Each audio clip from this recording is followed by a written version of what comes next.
Assalamualaikum warahmatullahi wabarakatuh. A'udzu billahi minasyaitonir rajim. Bismillahirrahmanirrahim. Alhamdulillahirabbil alamin. Wassalatu wassalamu ala sayyidina Muhammadin wa ala alihi washabbihi ajmain ma ba'du. Bertemu lagi dengan saya. Pada kesempatan ini ada beberapa pertanyaan yang sangat menggelitik, yaitu ada salah satu pertanyaan dari seorang sahabat saya, di mana kenapa Allah saat ini berikan ujian musibah yang bukan kecil menurut kita, tapi sangat besar sekali, karena saat ini ujian yang Allah berikan betul-betul menggoncangkan dunia. Baik, kalau dilihat dari segi hukum, bahwa kenapa Allah Subhanahu wa taala berikan ujian musibah terhadap kita, itu kemungkinan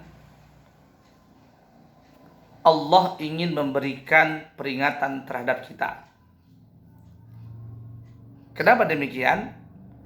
Karena kemungkinan sudah banyak manusia yang saat ini hanya berpikir secara logika, hanya mengutamakan tentang usaha tanpa memikirkan bagaimana caranya dia meminta perlindungan kepada Allah Subhanahu wa taala. Dan Allah menunjukkan kepada kita semua begitu dahsyat luar biasa dengan COVID-19 ini, maka semua merasakan, dari mulai ekonomi, sosial, politik, semua bisa merasakan bagaimana goncangnya hanya dengan satu yang namanya COVID-19.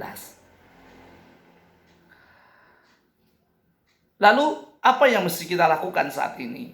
Tentu saja ada dua hal yang mesti kita lakukan.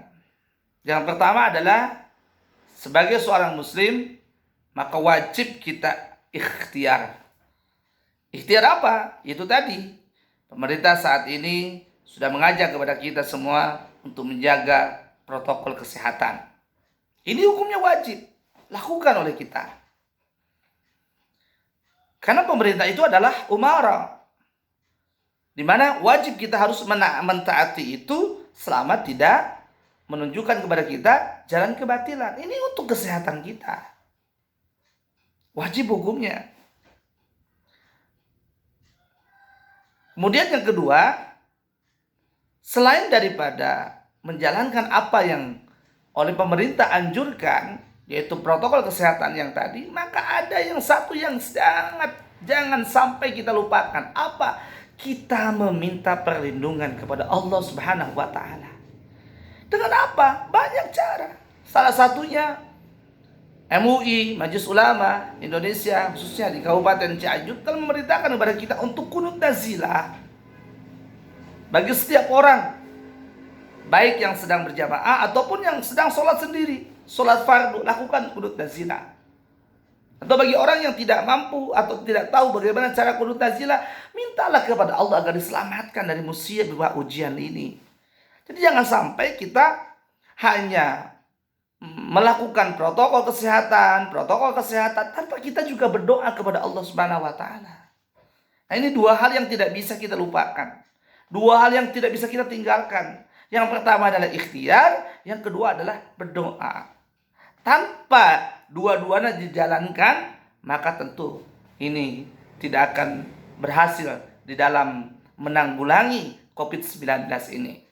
Untuk itu saya mengajak kepada semua, ayo jaga kesehatan, ikuti arahan-arahan daripada pemerintah. Yang keduanya, jangan lupa kita berdoa kepada Allah Subhanahu wa taala. Salah satunya adalah lakukan istighosah di rumah, lakukan kemudian qunut nazilah setiap sholat fardu, insyaallah. Semoga kita semua dilindungi oleh Allah Subhanahu wa taala, dan kita berdoa saat ini mudah-mudahan seluruh kaum muslimin wa muslimat diberikan ketabahan oleh Allah Subhanahu wa taala dalam menghadapi situasi saat ini yang begitu sangat menggoncangkan dunia ini.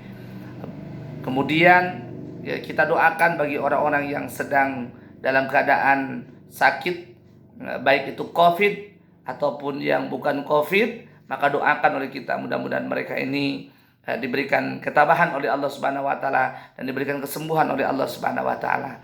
Barangkali itu saja yang ingin saya sampaikan pada kesempatan ini. Jadi untuk penanggulangan daripada COVID-19 ini, maka lakukan dua hal. Satu, ikhtiar dengan jalan lakukan protokol kesehatan. Yang kedua adalah jangan lupa berdoa kepada Allah Subhanahu wa taala. Itu saya ingin saya sampaikan kepada semua. Saya mengajak kepada semua, ayo sama-sama kita berjuang dalam menghadapi COVID-19 ini dengan bersabar, bertawakal kepada Allah Subhanahu wa taala dan juga ikhtiar yang maksimal.